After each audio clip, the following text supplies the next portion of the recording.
morning, everyone. Myself, Dr. JAYABRATA Saha. I'm from Department of Applied Biology, and I'm here in this department from past 6 years. I'm teaching biochemistry. So today's topic is basically on carbohydrates. Okay. So when we talk about carbohydrates, what we understand? We understand that according to the definition, it says that carbohydrates are polyhydroxyaldehydes or polyhydroxyketones, which on hydrolysis they will yield either aldehyde group or a ketonic group. So by definition, that is your carbohydrate. Now, when we come to the empirical formula of a carbohydrates, then the empirical formula is just like that of water. The ratio of the hydrogen is to oxygen is always equal to 2 is to 1. Okay, in case of your carbohydrates. Now, how are they classified? Basically, the simplest molecule of carbohydrate, we call it as a monosaccharides, and that is basically your glucose, which are the building blocks of your polysaccharides in general. So the building blocks of carbohydrates, we call it as the monosaccharides. Okay.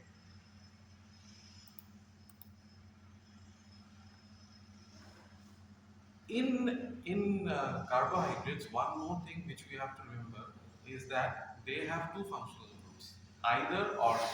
Okay, if they are having say the functional group is your aldehyde, then we will call it as aldoses.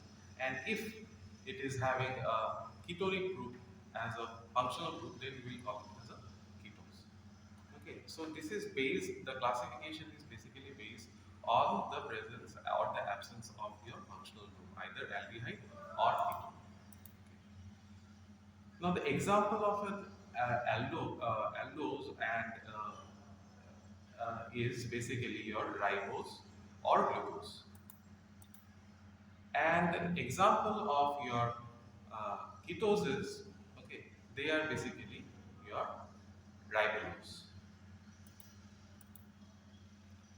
So when the monosaccharides can also be classified according to the amount of the carbon atom they are having.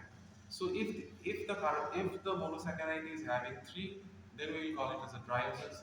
If it is having four, then we will call it as a tetroses. If it is having five, then we will call it as a pentoses. So on and so forth. It is just based on the amount of the carbons which are present.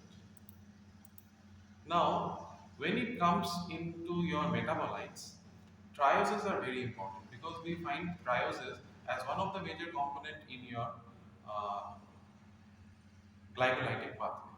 For example, glyceraldehyde. Glyceraldehyde is a three-carbon compound, and dihydroxyacetone. These all are important metabolites which are found in the process of your respiration or in the process of photosynthesis.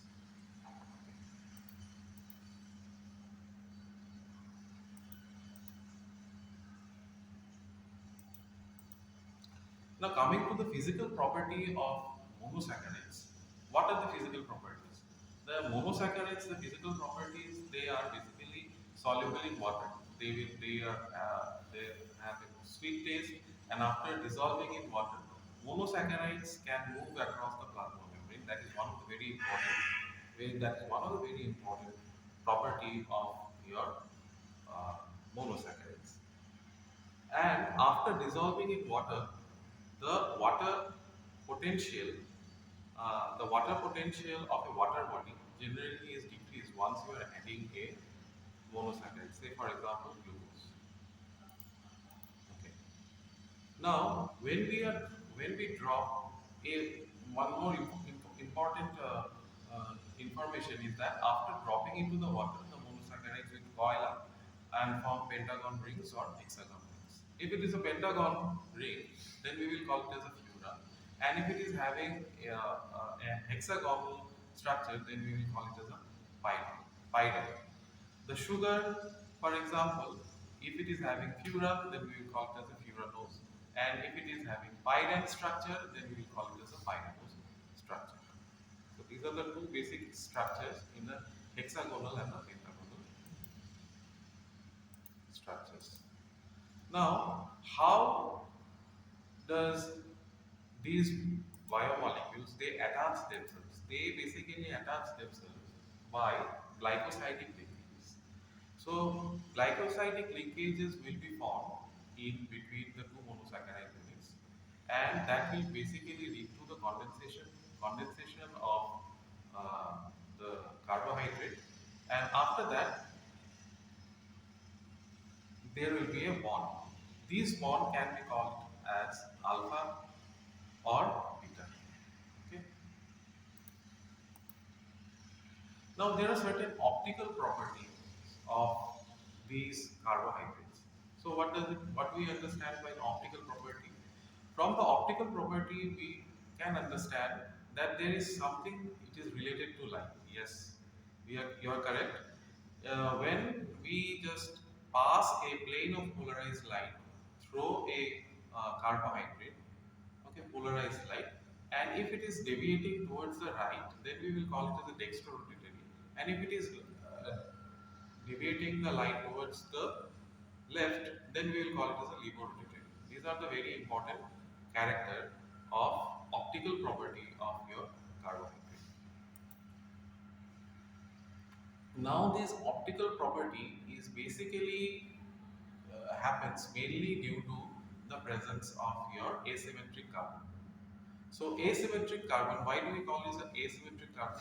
When do we call a carbon to be asymmetric? We call the carbon to be asymmetric when it is bonded to different groups. So that we will call it as an asymmetric carbon. So due to the presence of your asymmetric carbon, they are showing the optical property.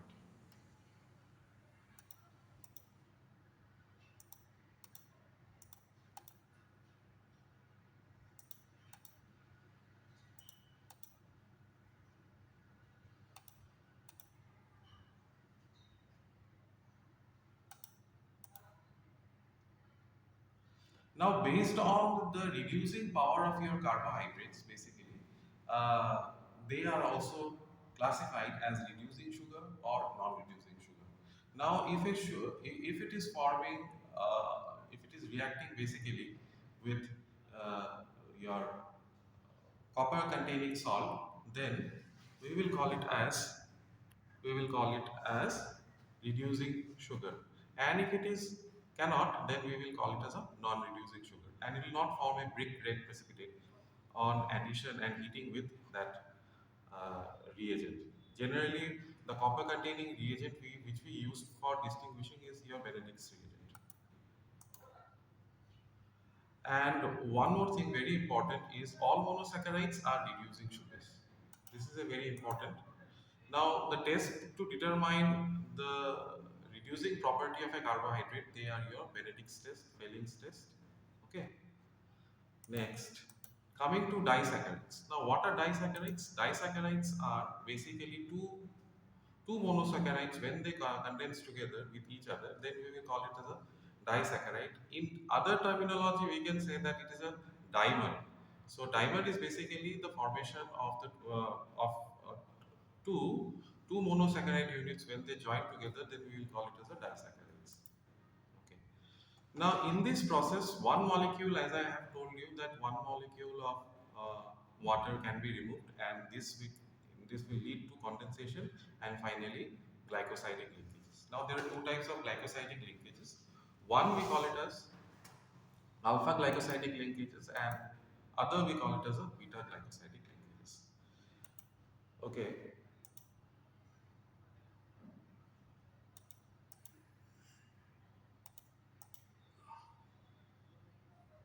Now, if the hydrogen is in the top, okay, then we will call it as the alpha, and if the hydrogen is at the below, then we will call it as a beta. So these are the two things which we have to remember between your glycosidic linkages between two monomeric units, that is your glucose. Now coming to the physical property of a disaccharide, disaccharides just like your monosaccharides, they are also soluble in water.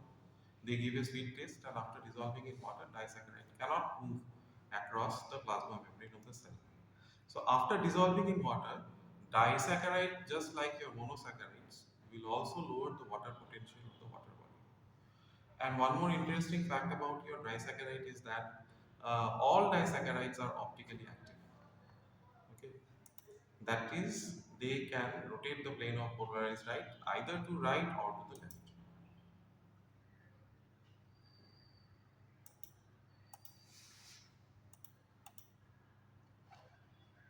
The hydrolysis of the disaccharides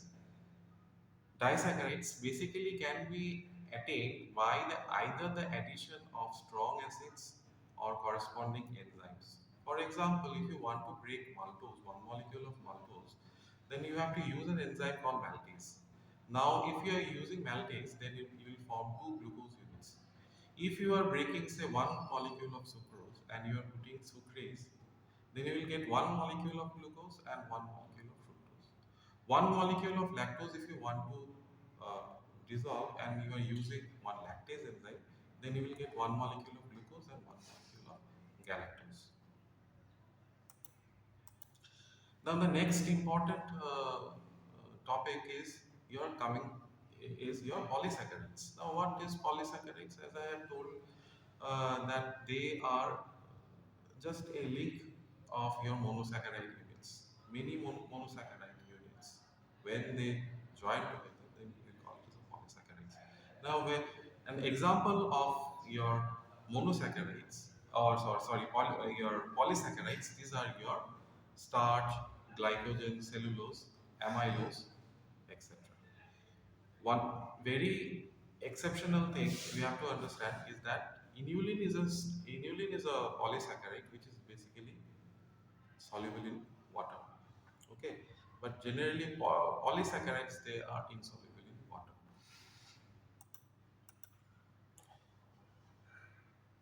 So one more very important thing which we have to know is that uh, the storage polysaccharide in case of humans, that is your glucose. In case of animals, it is basically your glycogen. And in case of plants, it is basically starch, not glucose, starch. Okay, so these are the two things which you have to remember about your starch and glycogen. Now, this glycogen, when it comes, when I've spoken to you, this glycogen, when you are hydrolyzing, they will give you basically glucose units during your metabolism process. Okay, and starch also, finally, after digestion, they will give you the glucose. Glucose is a very important entity in humans because without glucose, our body cannot run. Why? Because our brain cells, your dividing, that is your cells which are under mitotic division or meiotic division, your bone marrows, okay, they are in constant need of your glucose. So when you are in a starvation condition and and the body is not having adequate amount of the glucose, then it will basically lead to the breakdown of your glycogen. That will finally give you, from the glycogenolysis, you will get glucose, and after that, that glucose will be basically broken down, and this glucose will be finally give you energy in the form of ATP. Okay. So thank you for uh, today's class. Okay. Next class I'll be continuing with more videos on carbohydrates. Thank you.